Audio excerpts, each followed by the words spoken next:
3 months after John's burial, the house stood alone. Dust covered the windows. The compound grass grew tall. Nobody lived there again. Samuel left and never came back. John's parents stayed with a neighbor for safety. They said, let the house rest. Maybe his spirit needs peace. But the house did not stay empty for long. One day, a stranger came to the village, a tall woman in a nurse uniform. Her name was Amaka. Nobody knew her. She asked for John's house. People showed her. She stood in front of it and cried. She said, "This is the house he used to describe in his letters." Amaka was John's secret fiancée. They met in Lagos. John wanted to bring her home, but he kept it private. He wanted to surprise his parents after the house was ready. He had even bought the engagement ring. He kept it in the top drawer of his wardrobe in the house. Amaka entered the house for the first time. It was like stepping into his dream. She opened the drawer and found the ring. It was still in the small black box. She held it and broke down. Amaka sat with John's parents. She told them everything, about the love letters, about their plans, about the child. Yes, she was pregnant.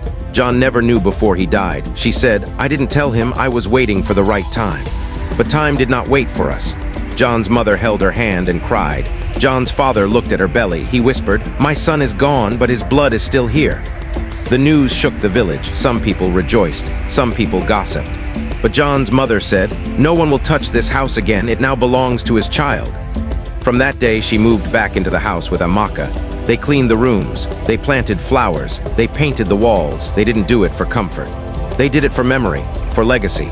Months later, Amaka gave birth to a baby boy. They named him Chisholm because God was with them, even in pain.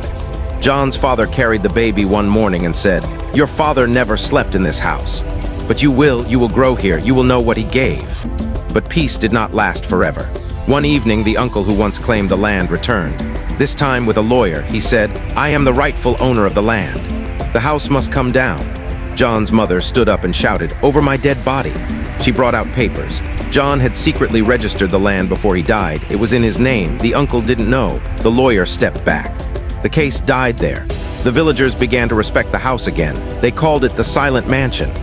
Because even though John was gone, his voice was still there.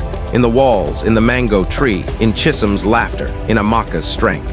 In his mother's prayers, the house was more than bricks. It became a story.